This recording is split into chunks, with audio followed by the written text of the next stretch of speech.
हरे कृष्णा। आप सभी का स्वागत है आज के इस सत्र में। ओम अज्ञानतिमिरन्धस्य ज्ञानाञ्जनाशलाखाय चक्षुरुन्मिलितं येन तस्मै श्रीगुरवे नमः। श्रीचैतन्यमनोभीष्टं स्थापितं येन भूतले स्वयं रूप कदा मह्यं ददाति स्वपदान्तिकम्। नमो विष्णुपदाय कृष्णपृष्ठाय भूतले श्रीमते भक्तिवेदांत स्वामिनिति नामिने। नमस्ते सरस्वते देवे गौरवाणी प्रचारिणे निर्विशेष शून्यवादी पाश्चात देश तारिणे। जय श्री कृष्ण चैतन्य प्रभु नित्यानंद श्री अद्वैत गदाधर शिवासादि गौर भक्त वृंद। हरे कृष्णा कृष्णा कृष्णा हरे हरे, हरे राम राम राम राम हरे हरे। तो आप सभी का धन्यवाद, आप यहाँ पे जुड़े हुए हो आज सुबह प्रातः काल की इस चैतन्य चरितामृत के जो है अध्ययन में। तो अभी तक हम लोग ने क्या देखा है कि जो मायावादी सन्यासी है वो श्री चैतन्य महाप्रभु को पूछते हैं कि आप वेदांत का जो है ये चर्चा क्यों नहीं करते हो। तो उसके उत्तर में जो है अब जो है श्री चैतन्य महाप्रभु जो है वो उनको उत्तर दे रहे कि हम वेदांत की चर्चा क्यों नहीं करते हैं। तो हम्म और इससे पहले भी हम लोग ने इसके पहले वाले श्लोक में हम लोग ने क्या देखा था, जैसे परसों वाले क्लास में, कि कल हम लोग ने क्लास नहीं लिया था। तो उसमें देखिए महाप्रभु के वेदांत दर्शन व्यास देव के रूप में पूर्ण पुरुषोत्तम भगवान नारायण द्वारा कहे गए वचन है। तो नारायण ने ही ये जो है वो वचन कहे हैं। और फिर क्या कह रहे हैं यहाँ पे, भ्रम प्रमाद विप्रलिप्सा करणा करणापाटाव ईश्वरेर वाक्य नाही दोष एई सब। भगवान के शब्दों में त्रुटि, मोह, प्रवंचना तथा इंद्रिय अपूर्ण जैसी भौतिक दोष नहीं पाए जाते हैं। तो अब देखना, भगवान जब भी कोई शब्द बोलते हैं या उनके मुख से जो भी शब्द निकलते हैं तो इनमें ये चार त्रुटियां नहीं रहती है। भ्रम, भ्रम यानी क्या, भ्रम यानी कोई भी मिस्टेक नहीं रहती है या त्रुटि नहीं रहती है। और फिर जो है प्रमाद, प्रमाद यानी कोई मोह नहीं, ऐसे नहीं कि कुछ मोहित करने के लिए कुछ है ये। और विप्रलिप्सा, विप्रलिप्सा मतलब क्या कि उसमें कोई धोखा देने की कोई भी मंशा नहीं है उनकी, या कोई भी इच्छा नहीं है, या कोई धोखा देने के लिए कोई वो शब्द या वेदांत नहीं कहा है। और क्या कहते हैं, कर्ण पाताव, कर्ण, कर्ण पाताव मतलब क्या, कि भौतिक इंद्रियों की अपूर्णता नहीं है। मतलब कि ये नहीं है कि कान काम कर रहा है, यानी ये काम जो कान जो है वो अ, जो है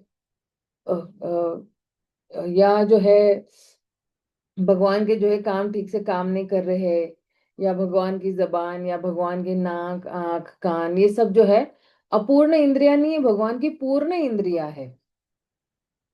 तो है तात्पर्य में देखते शिल प्रभुपाद क्या कहते हैं। तात्पर्य, त्रुटि का अर्थ है किसी वस्तु को अर्थात रूप में स्वीकार करने के बदले भिन्न रूप में स्वीकार करना, अथवा मिथ्या ज्ञान को स्वीकार करना। उदाहरणार्थ, अंधेरे में पड़ी रस्सी को देखकर उसे सांप समझा जा सकता है, या चमकती सीपी को सोना समझा जा सकता है। ये त्रुटि है। ये क्या है, त्रुटि है कि भाई अंधेरे में मेरी क्योंकि आंखें नहीं चल रही है तो मुझे ऐसे भ्रम है कि ये जो रस्सी है ये सांप है। तो ये मेरे में त्रुटि, भगवान में वो त्रुटि नहीं है। इसी प्रकार सुनने में असावधानी के कारण उत्पन्न गलत ज्ञान को मोह कहते हैं। देखो जब हम सुनते हैं ना, तो हम लोग जब असावधानी से सुनते हैं तो कुछ भी जो है गलत ज्ञान उत्पन्न हो सकता है ना। और उसे कहते हैं मोह। जैसे मान लो किसी ने कहा कि अरे अरे पता है तुम्हें वहां पे जो है बहुत बड़ी आग लग गई। और अब आप सोचोगे कि अरे वहीं तो मेरे रिश्तेदार रहते हैं। तो एक्चुअली आग वहां नहीं लगी है, लेकिन हमें भ्रम है कि कहीं हमारे रिश्तेदारों में।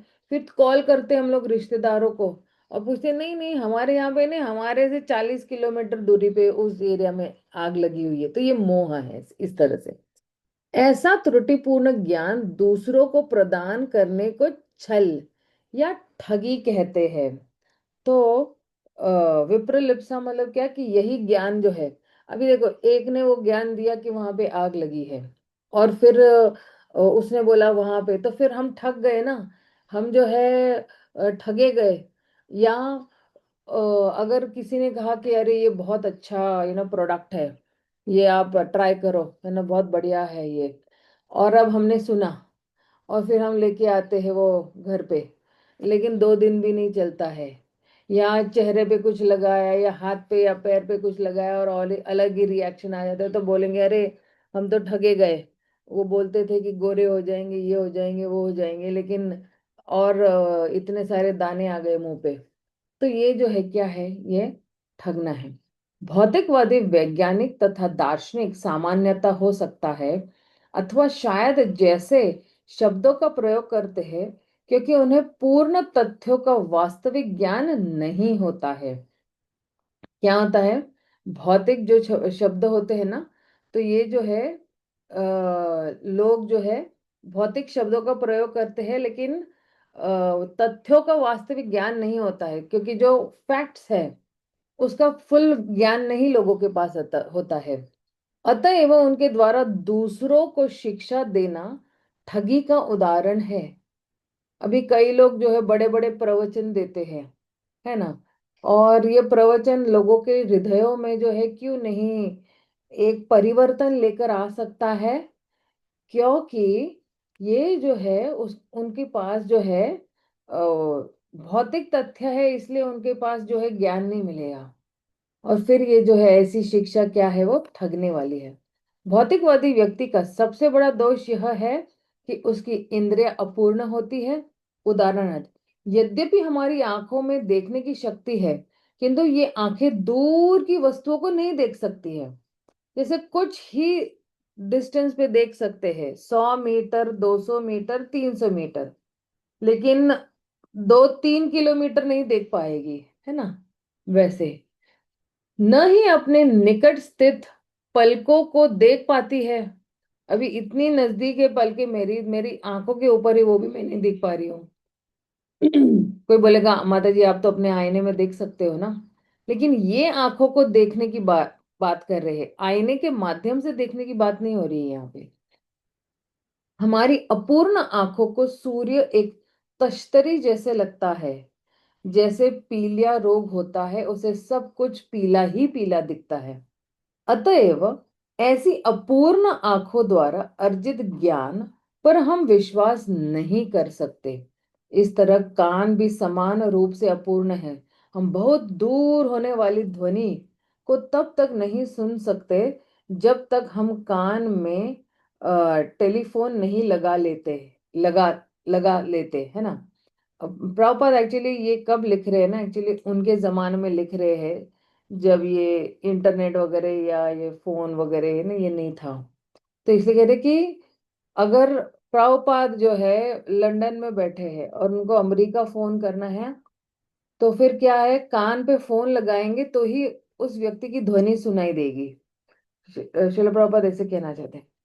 इसी प्रकार सारी इंद्रियों का विश्लेषण करने पर हम समझ सकते हैं कि वे सभी अपूर्ण इंद्रियां है ना। ये इंद्रियों की जो है ना सीमा है, ये इंद्रियां असीमित नहीं है। जैसे भगवान की इंद्रियां असीमित है, हमारी इंद्रियां जो है लिमिटेड है, सीमित है। इसी प्रकार सारी इंद्रियों का विश्लेषण करने पर हम समझ सकते हैं कि सब, अतएव इंद्रियों द्वारा ज्ञान प्राप्त करना व्यर्थ है। इन इंद्रियों से हम ज्ञान नहीं अर्जित कर सकते हैं। इसलिए वैदिक विधि है अधिकारी विद्वान महाजन से सुनना। अब देखना, वैदिक विधि क्या है कि हम जो है किसी विद्वान से सुने, किसी महाजन से सुने, जिन्होंने जो है अपना उसको अनुभव किया हुआ है ना, एक्सपीरियंस्ड पर्सन जिसको बोलते हैं। भगवान भगवत गीता में कहते हैं, एवं परंपरा प्राप्तम राजर्षयो विदुः, यह परम विज्ञान गुरु शिष्य परंपरा से प्राप्त किया गया है और राज ऋषियों ने इस यथा स्वरूप समझा है। हमें टेलीफोन से नहीं अपितु एक प्रामाणिक गुरु से सुनना चाहिए, क्योंकि उसी के पास वास्तविक ज्ञान है। अब ये ना, ये जो लास्ट सेंटेंस प्रभुपाद ने लिखा है ना, ये बहुत ही महत्वपूर्ण लिखा हुआ है। उस जमाने में टेलीफोन था, तो आज के जमाने में इंटरनेट है, और हम कहीं से भी इंटरनेट से कुछ भी नहीं सुन सकते हैं। क्यों नहीं सुन सकते हैं? क्योंकि जो जो भी इंटरनेट पे आ रहा है ना, वो वास्तविक ज्ञान नहीं लोग दे रहे हैं, है ना। कई लोग जो है वो ऐसे ही कुछ भी बोल देते हैं भगवान के बारे में, बिना कुछ पढ़े। भगवत गीता एक बार भी उन्होंने छुई तक नहीं होगी, पढ़ना बहुत दूर की बात है। और वो लोग जो है भगवत गीता पे व्याख्याने देते हैं। इसलिए हमें देना, हम जब कुछ भी सुनते हैं ना, तो वो हमारी चेतना पे बहुत असर करवाता है, बड़ा भयंकर असर करवाता है। तो हमें, हमारे पास ये एक्चुअली विकल्प है, चॉइस है, हमारे पास ऑप्शन है हमारे पास, कि हम इंटरनेट पे जाके क्या सुनेंगे और क्या नहीं सुनेंगे। हम कुछ भी नहीं सुनेंगे, जैसे ना हमारे पास विकल्प है ना, हम क्या खाएंगे और क्या नहीं खाएंगे। रोड पे जाके तो हम लोग कचरा नहीं खाएंगे ना, या रोड पे जाके जो कचरे का डिब्बा है उसमें से उठा के नहीं खाएंगे ना। एक्चुअली इंटरनेट पर जाकर कुछ भी सुनना इसी के बराबर है, कि मैं रोड पे जा रही हूँ और वो कचरे का डब्बा है, उससे जो कुछ मिला मैं वो खाते जा रही हूँ, जो मेरी सेहत के लिए भी अच्छा नहीं है और जो मेरी चेतना के लिए भी अच्छा नहीं है।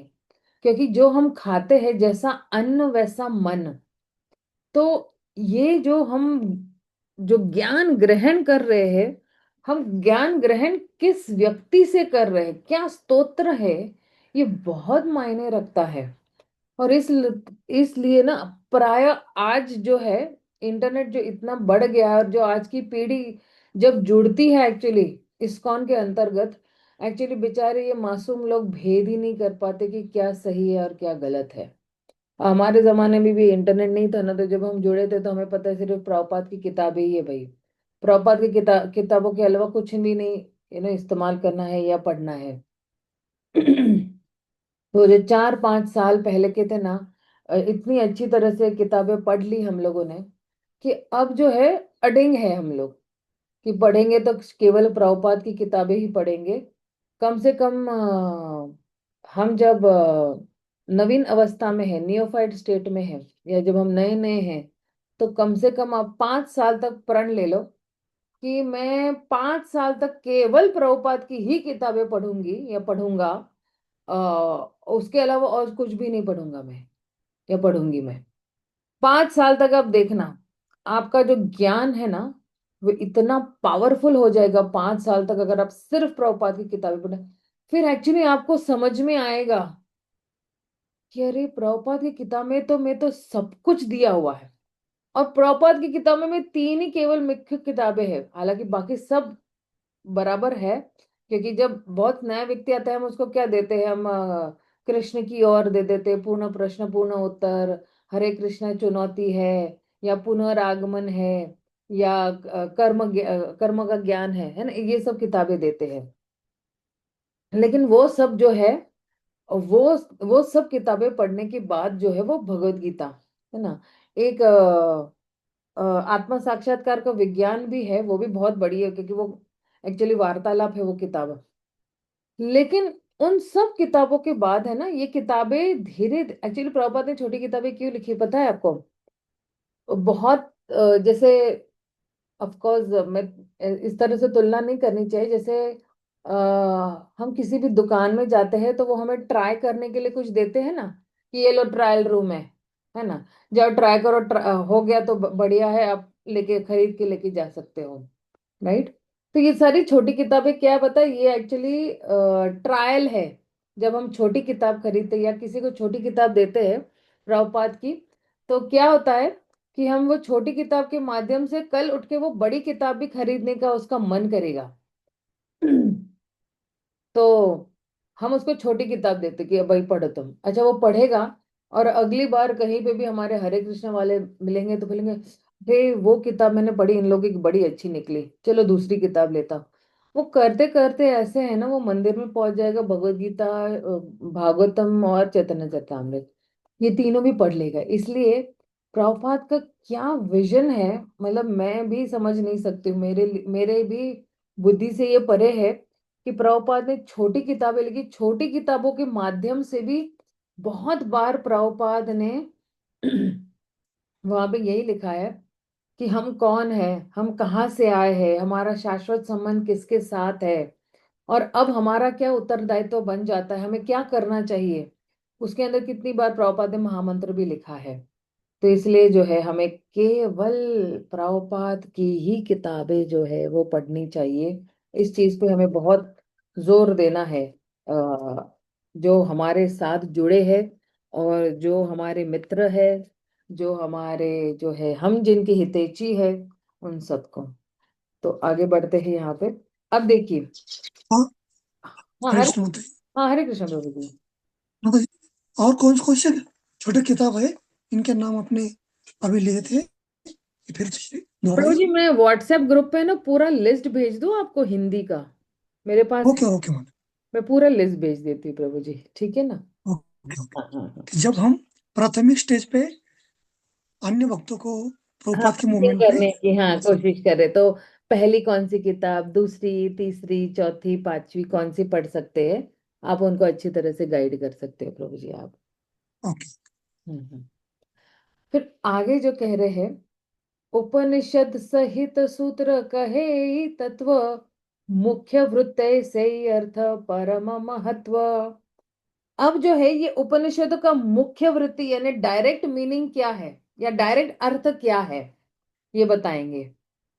परम सत्य का वर्णन तो उपनिषद तथा ब्रह्म सूत्र में किया गया है, किंतु इन श्लोकों को उनके यथार्थ रूप में समझना आवश्यक है। समझने की यही परम महिमा है। तो देखिए, ये जो उपनिषदों के जितने भी श्लोक है, इनको किस तरह से यथार्थ रूप हो, जैसे है वैसे ही समझना बहुत इम्पोर्टेंट है या महत्वपूर्ण है, और समझने की यही परम महिमा है। तो this is only the glory of understanding the shlokas as it is. तात्पर्य में श्रील प्रभुपाद क्या कहते हैं, शंकराचार्य के समय से यह एक चलन बन चुका है कि शास्त्रों से संबंधित हर वस्तु की व्याख्या प्रत्यक्ष अप्रत्यक्ष रूप से की जाए। अब देखिए क्या कह रहे हैं ये प्रभुपाद जी, कह रहे हैं कि जो कोई भी शास्त्र के संबंध की वस्तु जी है ना, उसकी व्याख्या अप्रत्यक्ष रूप से की जाए, डायरेक्ट रूप से नहीं, लेकिन उसको अलग से जो है, जैसे हम खाना सीधे खाते हैं तो मुंह में सीधा डालेंगे नहीं, लेकिन मैं मेरा हाथ मेरे सर के पीछे से लेके जाऊंगी और फिर डालूंगी तो कितना मुश्किल हो जाएगा, राइट। लेकिन हाथ मुंह में सीधा डालूंगी तो एकदम स्ट्रेट हो जाएगा ना, आसान हो जाएगा। विद्वान अपने अपने ढंग से व्याख्या करने में गर्व का अनुभव करते हैं और घोषित करते हैं कि जो जिस रूप में चाहे वैदिक शास्त्र को समझ सकता है। यह जैसा चाहो कि विधि मूर्खता है, और इससे वैदिक संस्कृति में उत्पात उठ खड़ा हुआ है। वैज्ञानिक ज्ञान को कोई मन माने ढंग से स्वीकार नहीं कर सकता। उदाहरणार्थ, गणितीय विज्ञान में दो और दो मिलकर चार ही होते हैं, इसे न कोई तीन बना सकता है न पांच, राइट। यद्यपि वास्तविक ज्ञान को बदल पाना संभव नहीं है, फिर भी वैदिक ज्ञान को मनमाने ढंग से समझने का चलन चल पड़ा है, इसलिए हमने भगवत गीता यथारूप प्रस्तुत की है। क्यों प्रभुपाद ने जो है कहा है कि ये यथारूप है, एज इट इज, जशी आहे तशी, तेना मूल रूपे, ऑल ये सारे अलग अलग भाषाओं में प्रभुपाद ने जो है दिया हुआ है, इसके मूल रूप में प्रस्तुत किया हुआ है। जैसे भगवान ने कहा है वैसे ही प्रभुपाद ने प्रस्तुत किया है, और जो तात्पर्य भी दिए हुए हैं, जैसे, क्योंकि आप देखना ना, कोई भी जो लेखक है ना, जब अ, एक सेकंड, एक सेकंड,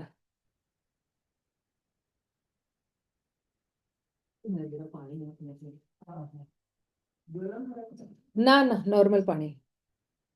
तो आप देखिए कि प्रभुपाद ने जब ये किताब लिखी थी, और किसी ने उनको पूछा कि आपने, बोले मैंने ये किताबें नहीं लिखी है, भगवान मेरे सामने बैठे हैं, उनके शब्द निकले हैं और मैं लिखता चला गया हूं।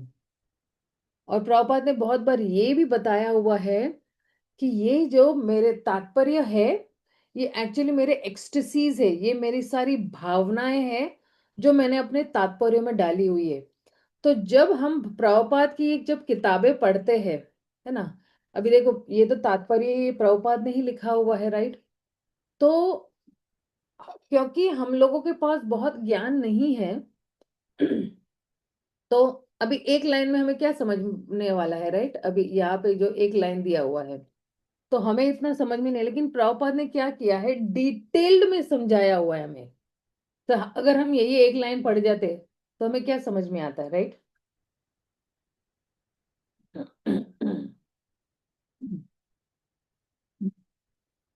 तो प्रभुपाद ने जब ये तात्पर्य लिखे हैं, तो तात्पर्य जो जब लिखते हैं, तो तात्पर्य में अपना भाव जो है भगवान के लिए, जो उन्होंने अपने गुरु से समझा है और जो परंपरा से चले आ रहा है, ये जो है स्ट्रेट वैसा के वैसा ही लिखा है।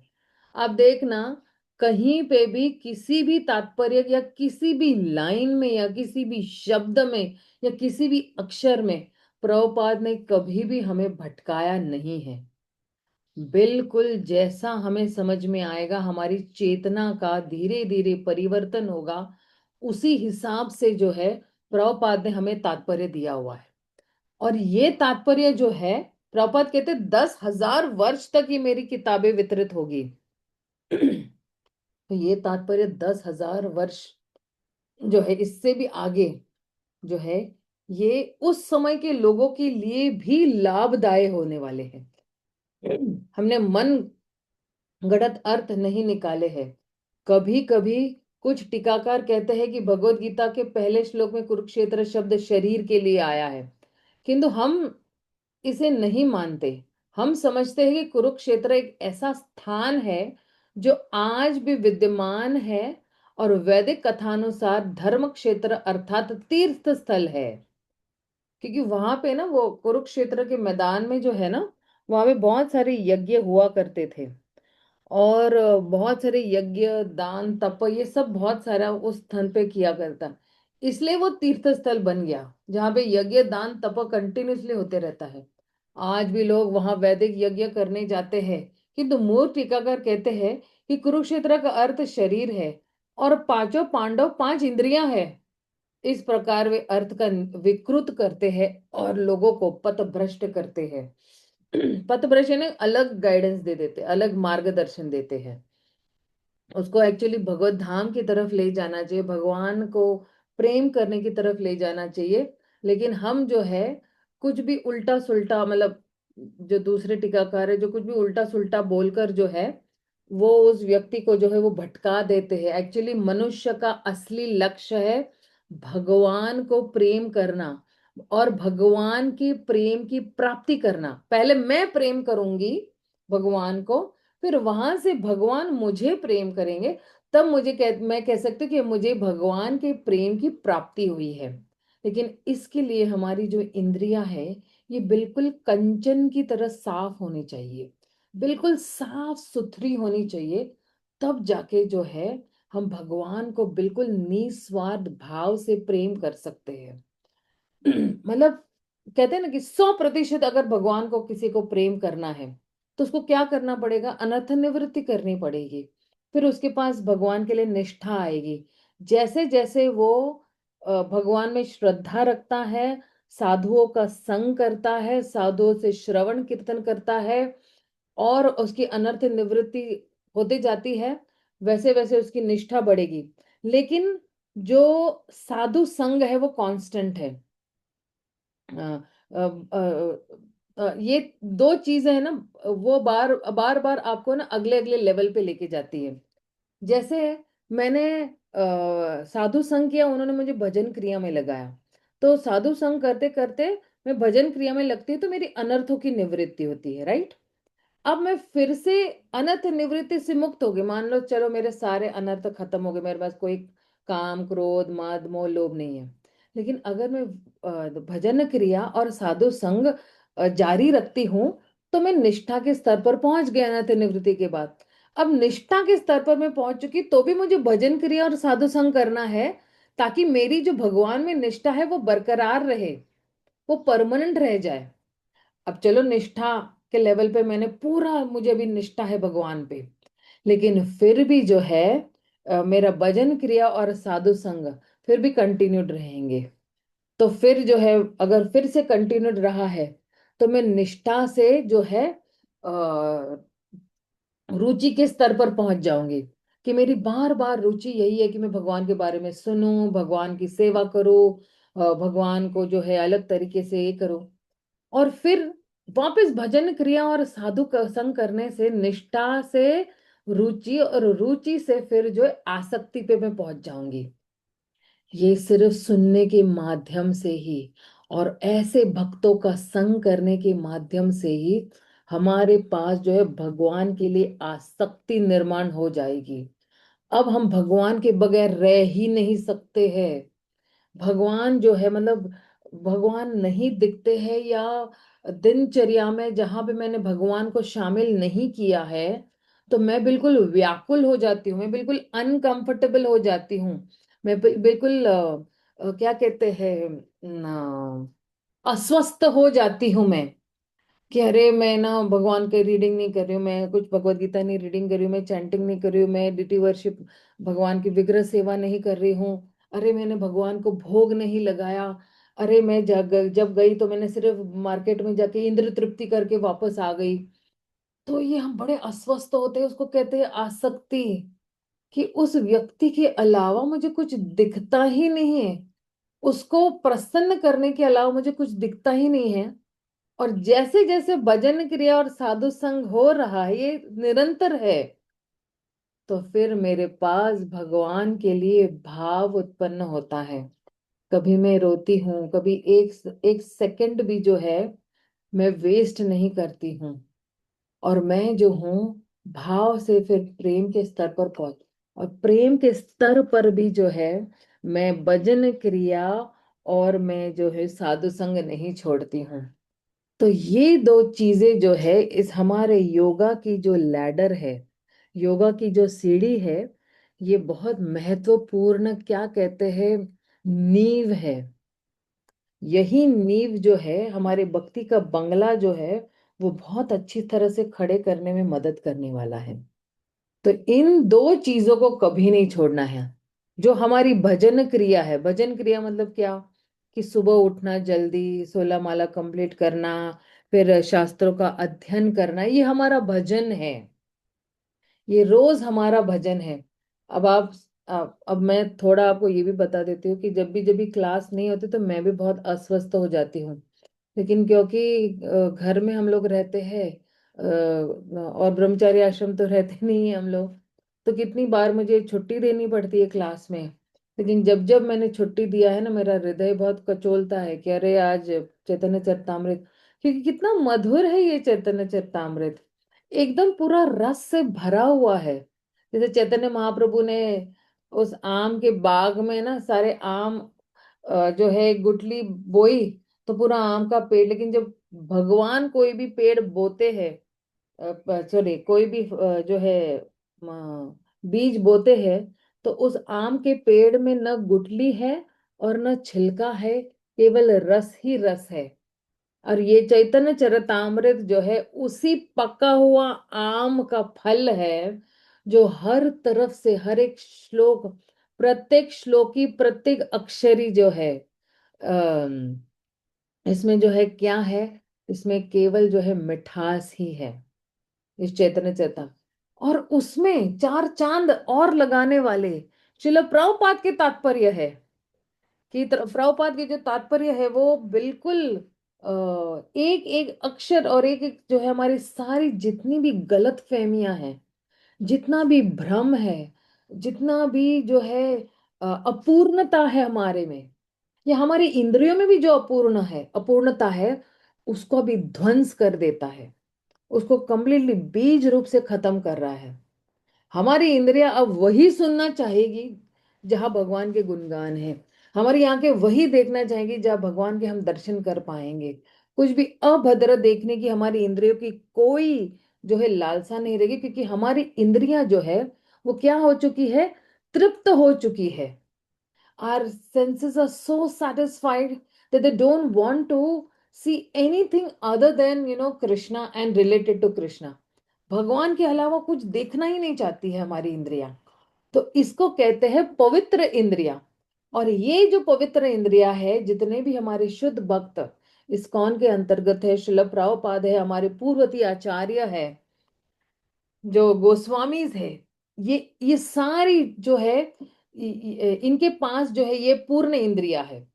ये हमारे जितने भी गोस्वामीज है, आचार्य है, वर्तमान आचार्य है, ये सिर्फ भगवान के बारे में सुनना चाहते हैं, भगवान को देखना चाहते हैं, हाथों से भगवान का कार्य ही करना चाहते हैं, और जो है मुख से केवल गुणगान करना चाहते हैं। तो ये इंद्रिया जो है पूर्णतया पवित्र हो चुकी है।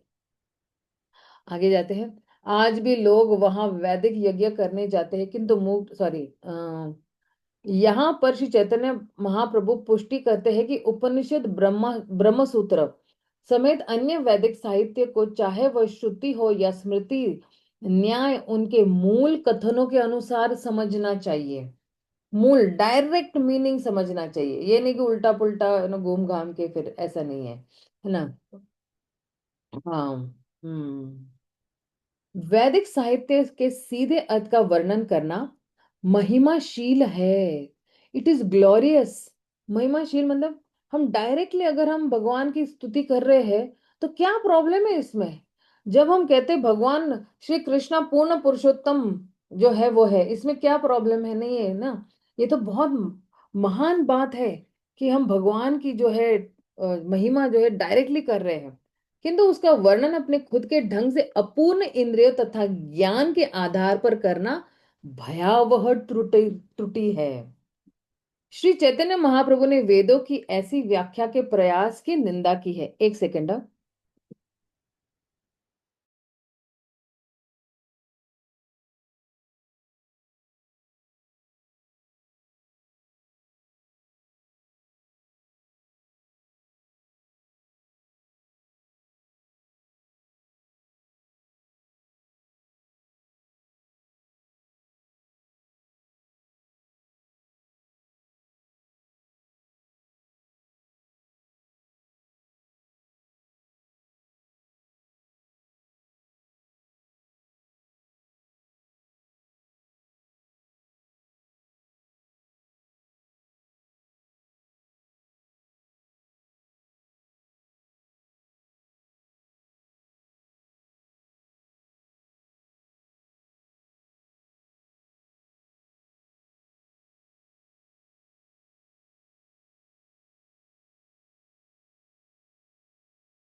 सॉरी सॉरी, कल है ना मेरे घर पे प्रोग्राम था तो काफी प्रसाद बचा था, तो वो मेरे नेबर का फोन आया था कि हम आ रहे हैं लेने के लिए थोड़ा बहुत प्रसाद। मैंने बोला आ जाओ आ जाओ।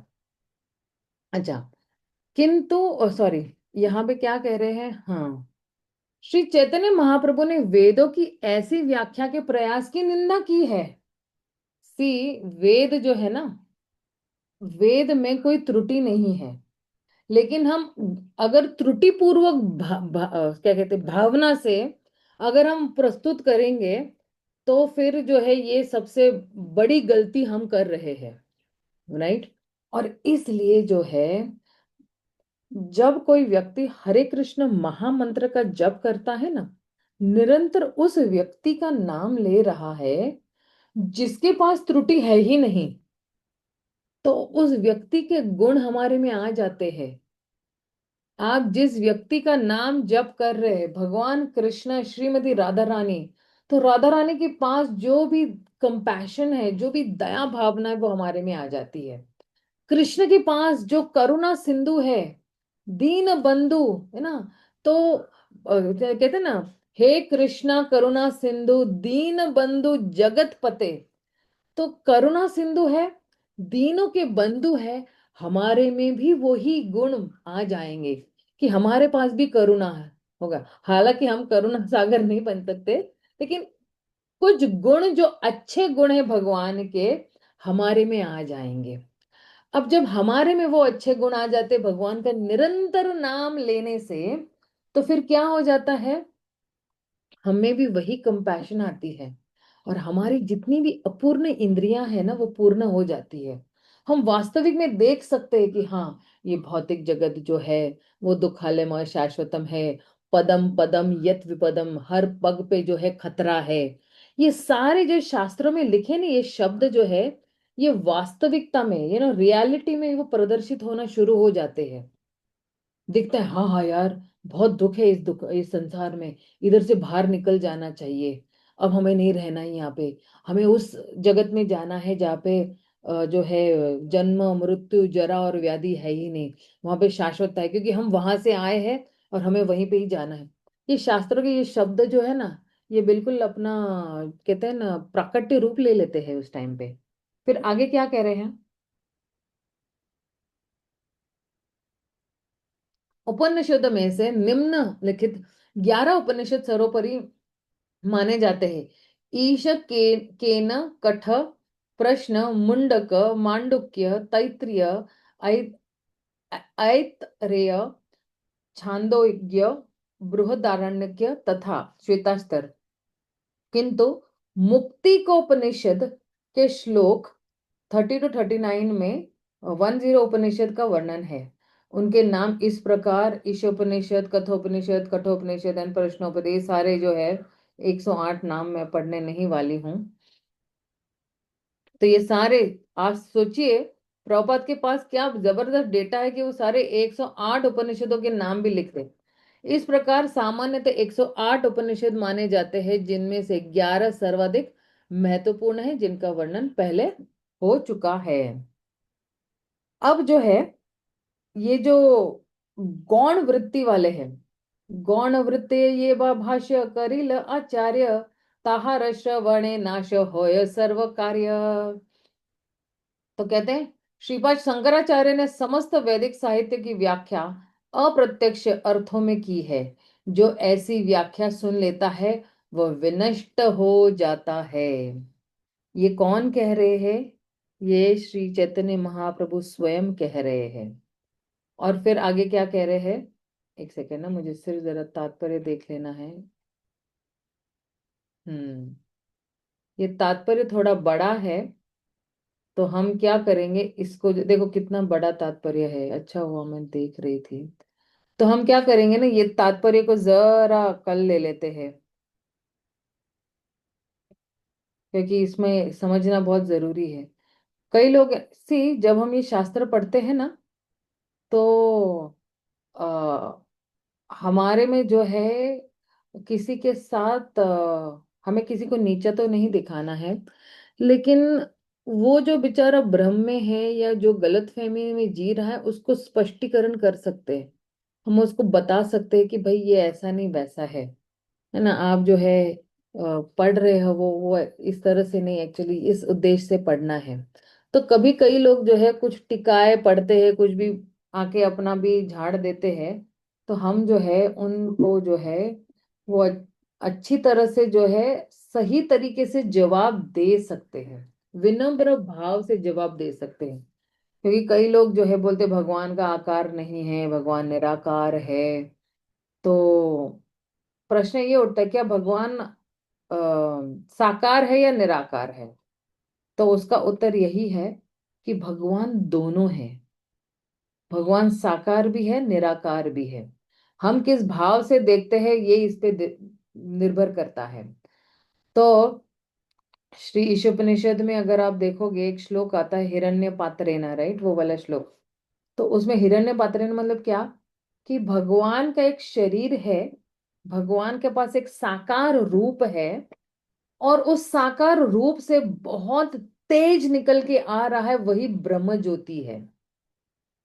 इसलिए कई लोगों को लगता है कि भगवान सिर्फ एक रोशनी है, लेकिन उस रोशनी के पीछे एक व्यक्ति खड़े हैं, उनको पता ही नहीं है। जैसे हम सूर्य को देखते हैं, तो हमको क्या लग रहा है, सूर्य सिर्फ एक ना ऐसे एक चपटी थाली की तरह ही है, गोल दिखता है दूर से, एक चपटा गोल थाली है।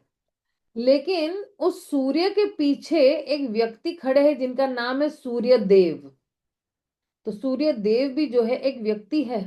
लेकिन क्योंकि वो इतनी रोशनी, आप सोचिए ना, कि अगर सूरज की रोशनी इतनी पूरे पृथ्वी को इतना प्रकाशमय कर सकती है, तो भगवान की जो ब्रह्म ज्योति का तेज जो उनके शरीर से निकल रहा है, वो कितना जो है बढ़िया है।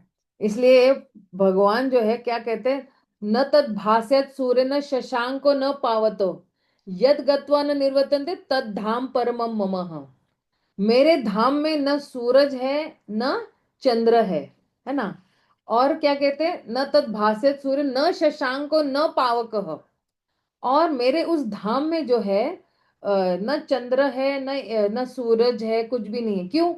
क्योंकि भगवान के तेज से ही जो है पूरा जो है आध्यात्मिक आध्यात्मिक जगत दे दीप्यमान है। मैंने शायद पहले से भी कहा था कि भौतिक जगत जो है वो एक पाद विभूति है, 1/4 ऑफ द स्पिरिचुअल वर्ल्ड है। और आध्यात्मिक जगत त्रिपाद विभूति है, 3/4 है भौतिक जगत से। अरे बाप रे, क्या बोल दिया मैंने! बोला, मैंने कुछ नहीं बोला है, जो शास्त्र में लिखा है, वो जो भागवतम में लिखा है। भागवतम के दूसरे स्कंद में आप जाके देख सकते हो, आखिरी के 2-3 अध्यायों में। तो आध्यात्मिक जगत 3/4 है भौतिक जगत से। अब ये भी एक्चुअली सोचकर मेरा दिमाग चकरा रहा था उस टाइम पे कि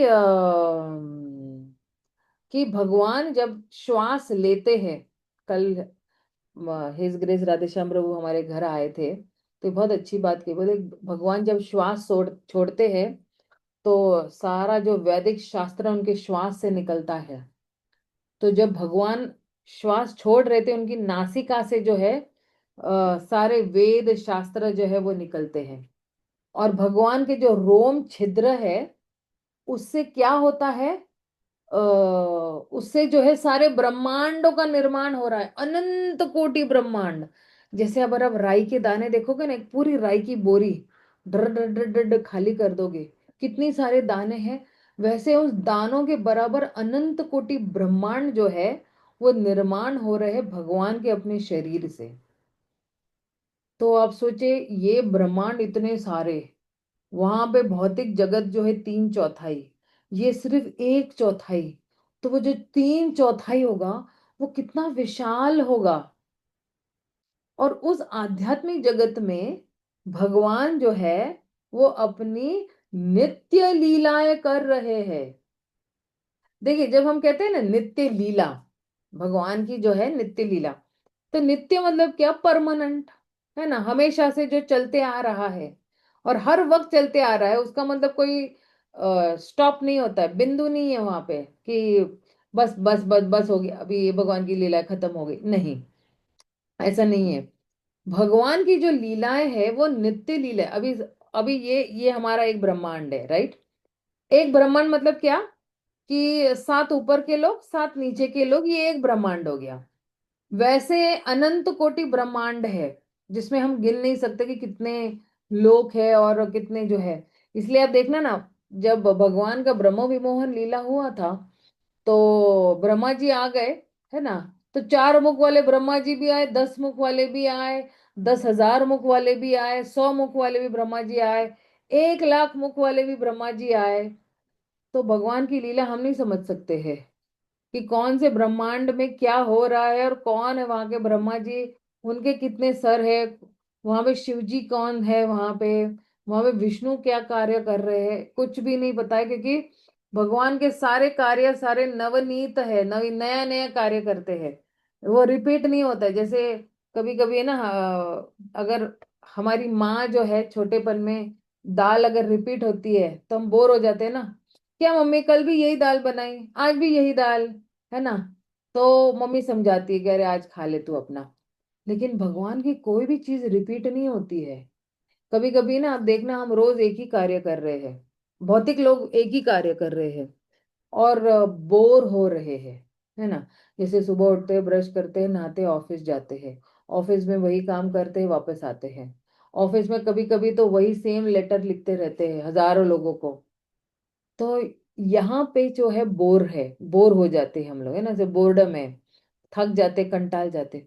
लेकिन भगवान की जो जो सृष्टि है, या भगवान के धाम में जो है, नवीनता हर वक्त रहती है, हर समय हर क्षण नवीनता है, नवनीत। इसलिए भगवान का एक नाम है नवनीत कृष्णा। नवनीत कृष्णा है, सब कुछ नया नया जो है उत्पन्न करते ही रहते हैं, कुछ नया वैरायटी लेके ही आते हैं। और जब हम भक्ति में आते हैं तो हर रोज नया अनुभव महसूस करते हैं या नहीं? क्यों? क्योंकि हमारे मालिक ही नवनीत है। हम जिसको फॉलो कर रहे हैं, हम जिसको पूज रहे हैं, वो नवनीत है ना। तो हमारे जीवन में भी जो कुछ भी आएगा वो नवनीत ही होगा, नव नव नित्य, है ना।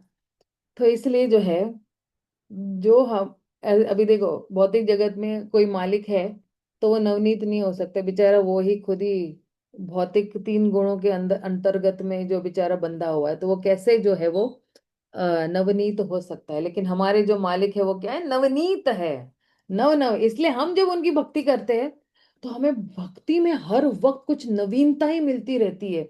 अरे आज मेरे साथ ये हुआ, अरे आज मेरे साथ वो हुआ। और अगर आप एक ही कार्य रोज करें, जैसे मान लो हम डीटी वर्शिप रोज कर रहे हैं ना, रोज उसी भगवान को निला रहे हैं, धुला रहे हैं, लेकिन नए नए अनुभव रोज आ रहे हैं, निलाते वक्त भी आ रहे हैं नए अनुभव। या जो हमने पढ़ा है वो उसका साक्षात्कार भी होना शुरू होता है, या कुछ श्लोक उच्चारण हो रहा है, शायद वही श्लोक वापस उच्चारण करें, लेकिन उन श्लोकों के माध्यम से नया नया जो है अनुभव हमें प्राप्त हो रहा है। तो ये है शास्त्र पढ़ने का एक्चुअली, या भगवान से प्रेम करने का यही अनुभव है। और इसलिए जब हम हरे कृष्ण महामंत्र करते हैं तो हमारे पास भगवान की सारे अच्छे गुण जो है वो हमारे में आ जाते हैं। तो मैं अपने वाणी को ये विराम देती हूँ। हमारा अगला कार्यक्रम है मंदिर में, तो हम वहीं पे सुनेंगे, ऑनलाइन पे, यूट्यूब पे। तो भागवतम सुनेंगे। शिला प्रभुपाद की जय, गौर भक्त वृंद की जय। हरे कृष्णा, हरि बोल। हरे कृष्ण माता जी कल का जो राधेश्याम प्रभु का जो लेक्चर था ना, हाँ, वो वो मैं ग्रुप में डाल सकते। भेज दूंगी प्रभु जी। मैं आपको बताती हूँ क्यों। वो ना, उनका जो असिस्टेंट है ना, वो एडिट करता है उस वीडियो को, तो उन्होंने मुझे बोला है कि ये वीडियो जब एडिट होगी ना, तो माता जी मैं आपको भेजता हूँ, फिर आप अपने ग्रुप को भेज सकते हो, तो मैं तब अपने ग्रुप में भेज दूंगी प्रभु जी। Okay okay. हाँ हाँ हाँ। हरे हरे कृष्ण। कृष्णा, हरि बोल, हरि बोल।